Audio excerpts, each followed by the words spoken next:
여러분, 여름이 되면 진짜 고민이 많으시죠? 너무 더워서 등산을 가기엔 막막하고 그렇다고 실내에만 있기엔 아쉬운 계절입니다. 이럴 때 딱 좋은 게 계곡 트레킹인데요. 한국 계곡 트레킹의 성지 강원도 인제 아침가리 계곡을 소개하겠습니다. 제가 직접 발로 뛰며 10년 이상 누적해온 실전 꿀팁과 주의사항을 총정리해서 공유해 드리겠습니다. 끝까지 시청해 주시길 바랍니다. 아침거리는 강원도 인제군 기린면 진동리 백대명산 방태산 자락에 위치한 깊은 계곡입니다. 한자로는 도경동이라고도 하죠. 아침거리라는 이름 때문에 비속어로 오해하시는 분들이 종종 있는데요. 이는 순 우리말로 아침 햇살이 가장 먼저 비치는 골짜기라는 뜻입니다. 아침거리가 왜 특별한지 핵심만 간단히 정리해 드리겠습니다. 첫째, 첨정 자연 그대로 유지되는 곳입니다. 이곳은 자연이중연제가 실시되는 지역이라 취사, 야영, 낚시가 전면 금지되어 있고 오직 도보로 출입할 수 있습니다. 계곡물 수질이 대체로 맑고 깨끗한 편이죠. 둘째, 계곡 트레킹의 끝판왕이라 불리는 이유입니다. 일반 산행처럼 흙길과 돌길만 걷는 게 아니라 계곡의 물길을 따라 직접 걷는 구간이 절반 이상입니다. 계곡물 온도가 워낙 낮아서 한여름에도 시원하고 강원도 오지라서 경치도 좋습니다. 무더운 여름철에 트레킹과 물놀이를 동시에 즐길 수 있는 국내 최고의 계곡이 바로 아침가리입니다. 우리 몸을 쇳덩이에 비유해보면 방독리 주차장에서 방독고개까지 오르는 구간은 쇠를 달구는 과정이라 땀을 뻘뻘 흘리면서 체온이 상승하게 됩니다. 방독고개에서 도경동교까지는 그늘진 숲길에서 천천히 식히는 단계이고, 그리고 계곡 구간에 들어서면 이야 하면서 단숨에 몸을 차갑게 식히는 그 쾌감, 바로 이 맛에 제가 10년 넘게 매년 여름마다 아침가리 계곡을 찾고 있죠. 아침가리 계곡 트레킹 코스의 총 길이는 약 12.5km로 순수 이동시간만 4시간 30분에서 5시간 30분이 소요됩니다. 식사와 휴식, 물놀이를 포함하면 5시간 30분에서 6시간 30분, 물놀이를 충분히 즐기면 7시간 이상이 걸리기도 합니다. 교통편에 따라 시작점이 달라지는데요. 산악회 버스를 이용하면 방독리 주차장에서 시작해서 방독고개까지 약 2.5km를 먼저 올라야 합니다. 보통 50분에서 1시간이 소요되는데요. 이 구간은 1차선 콘크리트 포장도로라 주말에는 택시와 자차 이동이 많아서 이동 중에 주의하셔야 합니다. 사실 길을 좀 많이 비켜야 해서 짜증이 나실 수도 있습니다. 짜증 지대로죠.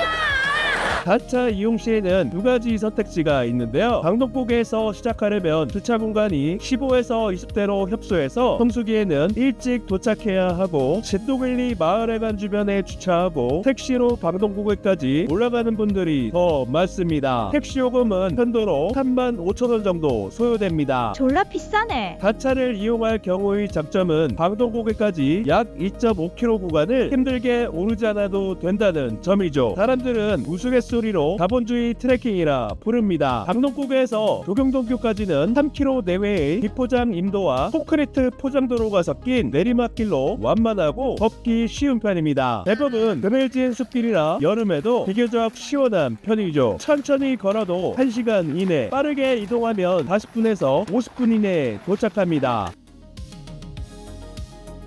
계곡 구간은 총 6.4km인데 모든 구간을 물속에서 걷는 건 아닙니다. 실제 물속에서 걷는 트레킹은 3에서 4km 내외로 전체의 50에서 60% 정도입니다. 보통 초반에서 중반부까지는 물속에서 많이 걷고, 후반부는 수심이 깊고 위험해서 계곡역 등산로를 이용합니다. 당일의 수량에 따라 약간 달라질 수 있지만 계곡 구간을 건너야 되는 횟수는 15회 정도 됩니다. 화장실은 총 5곳에 있는데요. 방독리 주차장, 방독고개, 도경동교에 간이 화장실이 있고, 진동일리 마을회관 건너편에 수세식 화장실이 있습니다. 출발 시에 깨끗한 수세식 화장실을 이용하고 싶다면 방독역수를 경유하는 걸 추천드립니다. 참고로 아침가리 계곡은 토요일이 많이 붐비고 일요일에는 상대적으로 한산합니다. 전날 폭우나 호우주의보가 내려진 경우엔 계곡이 통제될 수 있으니 출발 전에 인제군청에 확인하는 것이 좋습니다. 오전엔 산악회 100만 대 인재군이 몰려서 계곡 초입이 지하철 환승역 수준이 되고 쉴만하거나 놀기 좋은 장소는 모두 선점하기 때문에 12시 전후로 출발하면 계곡을 완전히 전세된 것처럼 즐길 수 있습니다. 계곡 트레킹에서 가장 고민되는 게 신발 선택인데요. 결론부터 말씀드리자면 저는 계곡 전용 아쿠아 슈즈를 추천합니다. 중등산화는 너무 무겁고 답답해서 보통 경등산화나 트레킹화, 트레일 러닝화를 많이 신는데요. 하지만 발목이 낮은 신발은 작은 돌이나 모래, 낙엽 등이 계속 들어와서 간간히 신발을 뒤집어 털어내야 하는 단점이 있습니다. 가피가 가죽 소재인 신발은 물이 들어오면 배출이 잘 안되니까 메쉬 소재의 신발을 선택하는 것이 좋습니다. 고어텍스 신발은 외부에서 내부로 물이 침투가 안 되지만 반대로 내부에서 외부로도 물이 빠져나가지 못합니다. 이 상태로 오래 걸으면 물집을 유발할 수 있죠. 고무신 형태로 밑창이 얇은 해변용 아쿠아 슈즈도 문제가 있습니다. 오래 걸으면 피로감이 크고 부사 위험이 높죠. 바위 구간에서 꽤 미끄러운 제품도 많습니다. 제가 직접 써본 제품 중에는 K2 아쿠아 슈즈와 호카이 호파라2가 제일 괜찮았는데 밑창이 두꺼워서 장시간 걸어도 발이 편했고 바위에서도 미끄러지는 빈도가 적었습니다. 등산용 샌들은 발이 외부에 노출되어서 시원하다는 장점은 있지만 탈거상 가능성이 있습니다. 계곡 트레킹화가 별도로 없거나 새로 구입하는 게 부담이 된다면 잘 신지 않는 운동화나 러닝화도 괜찮습니다. 다만 다소 미끄러울 수 있으니 조심해서 걸으세요. 그리고 아침가리 계곡을 걸을 때 떨어진 밑창이 정말 많이 보이는데요. 그래서 오래 보관된 신발은 사전에 점검하고 보존하는 것이 좋습니다. 여러분은 어떤 신발로 계곡 트레킹을 가시는지 경험담을 댓글로 공유해 주세요. 다음으로 배낭 준비와 패킹 방법을 살펴보겠습니다. 배낭은 20m 내외로 준비하시면 적당한데요. 도시락과 간식, 여보로까지 넣어도 충분한 크기죠. 드라이백 형태의 배낭도 정말 유용한데요. 배낭 자체가 완전 방수가 되니까 관리가 훨씬 간편합니다.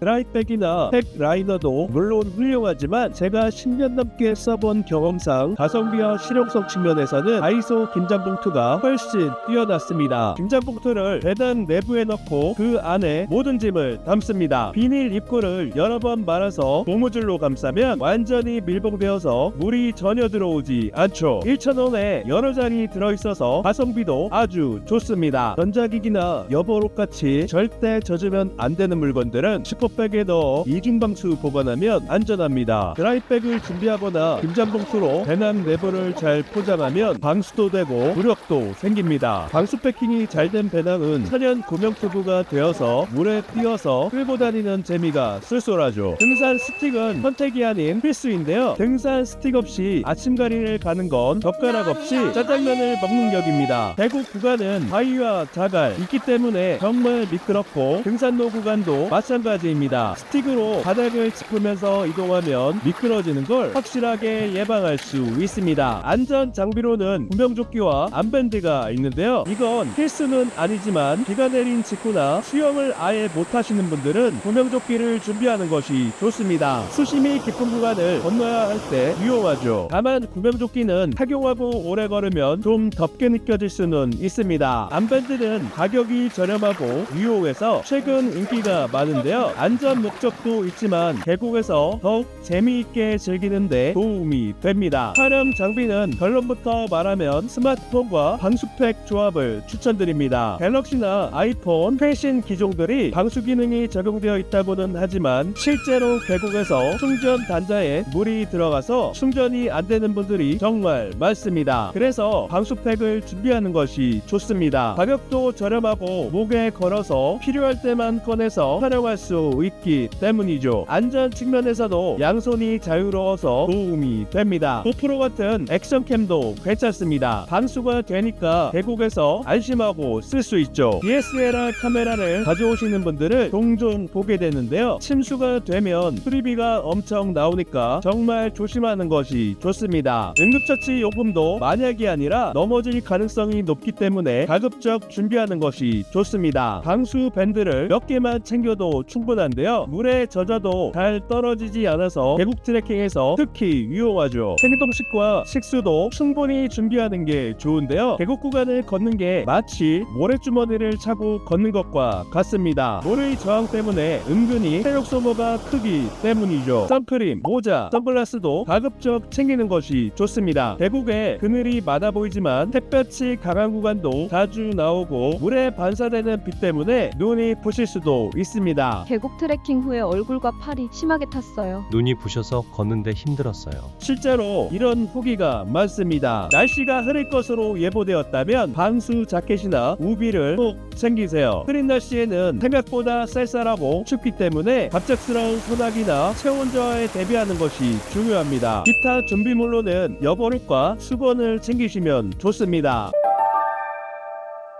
아침가리 계곡은 공식적으로 정비된 등산로가 없는 자연형 트레킹 코스입니다. 이정표나 안내판이 부족하고 계곡을 따라 발길이 닿는 대로 걷는 구조라 수행자는 길을 잃기 쉽습니다. 특히 조경동교에서 진동리까지 계곡 구간은 휴대폰 통신이 단절되는 구간이 많아서 반드시 2인 이상 함께 가시길 바랍니다. 출발 전에 GPX 트랙을 미리 다운받아 가는 것을 강력히 추천드립니다. GPX 없이 아침가리 계곡을 처음 가는 건 오징어 게임의 유리다리 게임과 비슷합니다. 어느 길이 진짜 길인지 헷갈리기 때문이죠. 램블러 같은 등산 앱에서 검색하시면 PX 파일을 쉽게 구하실 수 있습니다. 길이 헷갈릴 때는 하나케 리본을 참고해도 도움이 됩니다. 등산로가 막 트여 보이면 계곡 반대편을 바라보면 나뭇가지에 하나케 리본이 설치되어 있고 길이 나 있는 경우가 있습니다. 계곡 바닥은 있기 때문에 정말 미끄럽습니다. 실제로 미끄러져서 넘어지는 분들이 정말 많습니다. 특히 갈색이나 황토빛의 돌은 더욱 미끄러우니 주의하시길 바랍니다. 저는 개인적으로 백덤블링을 정말 좋아해서 아침가리에서도 종종 하는데요. 그런데 한 번은 여기가 괜찮아 보이네 판단하고